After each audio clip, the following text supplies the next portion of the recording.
Hello my wonderful people and welcome back to my channel.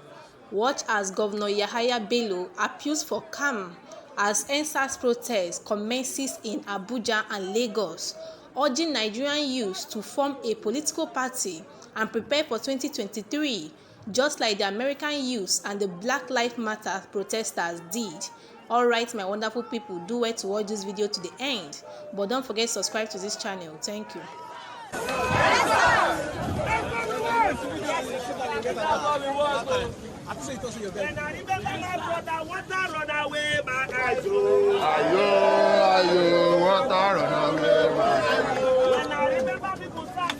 Unsettled by credible intel indicating that another round of NSAS protests are brewing in selected cities across the country, likely to commence this week and possibly as early as Monday the 7th of December, in other words, tomorrow morning.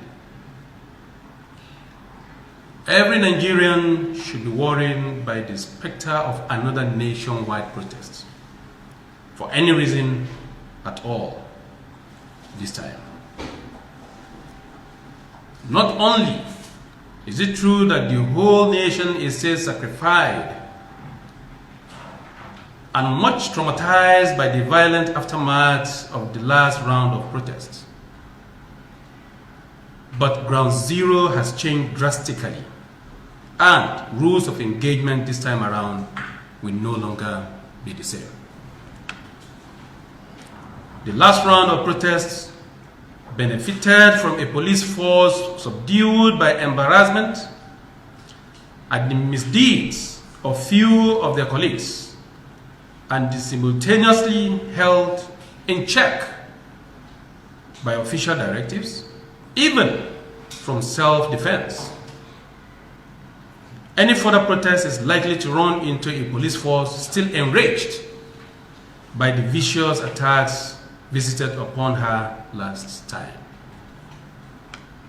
Nigerians are aware of the gruesome slaughter and even cannibalism of at least 22 police officers during the violence that erupted alongside the NSAS protest. This is aside from the scores who were injured and maimed, in addition to the deliberate targeting and destructions of dozens of police stations and other police facilities, as well as the looting of high-caliber guns and ammunition from armories. These 22 police officers were our brothers, sons, husbands, and ultimately, they are Nigerians.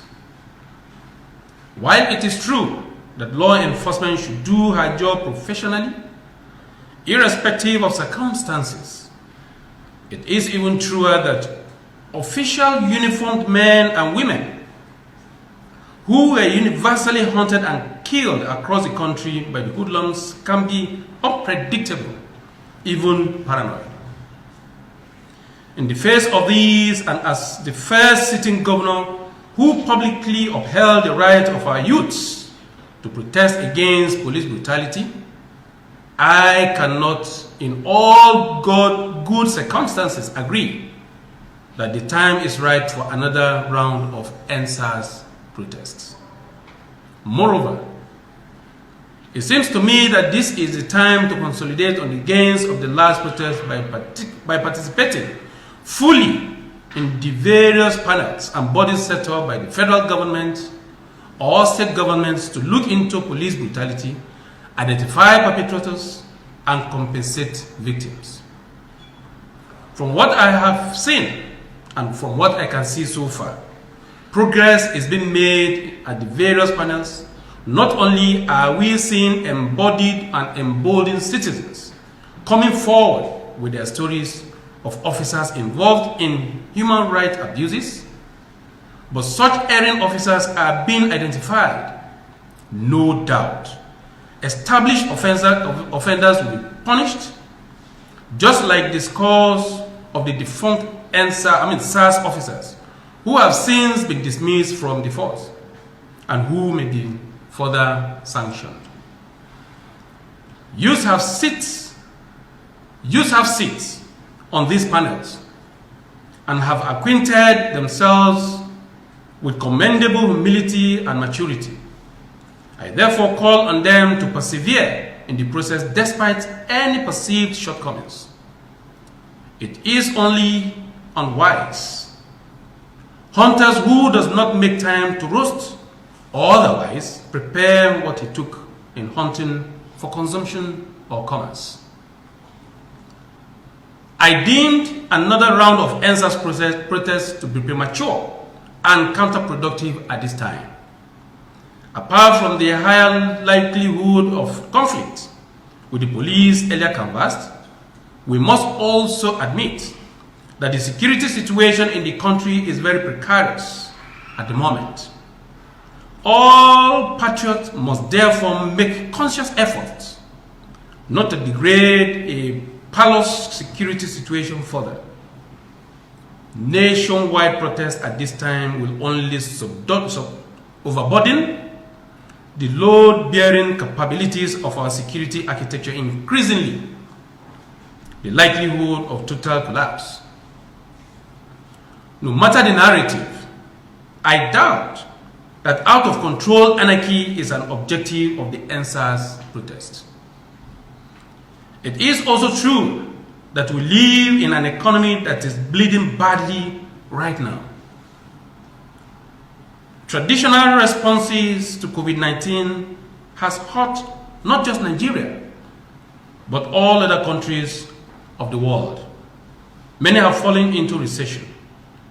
To worsen matter, the United Nations Development Program UNDP predicted 3 days ago that the pandemic could push the number of people living in extreme poverty to over 1 billion by 2030.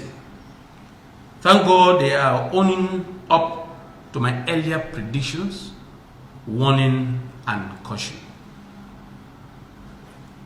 Nigeria's earning and foreign exchange situation is too fragile as we speak to resist situation and protest any longer. Another nationwide protest will worsen the multidimensional poverty indices all over the country and work greater hardship on the ordinary Nigerians we claim to be advocating for. There are also socio-cultural implications. Nigerians tend to travel a lot during the Christmas days. Statistics shows that traveling this period is not only for pleasure, as widely supposed.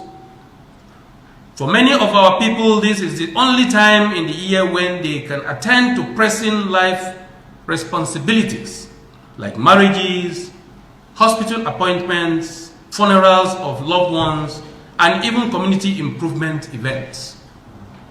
As a governor, I am aware hundreds of such events will happen in towns big and small in my state and beyond. Many have been fixed for months, even years in advance, with much expenses already gone into planning.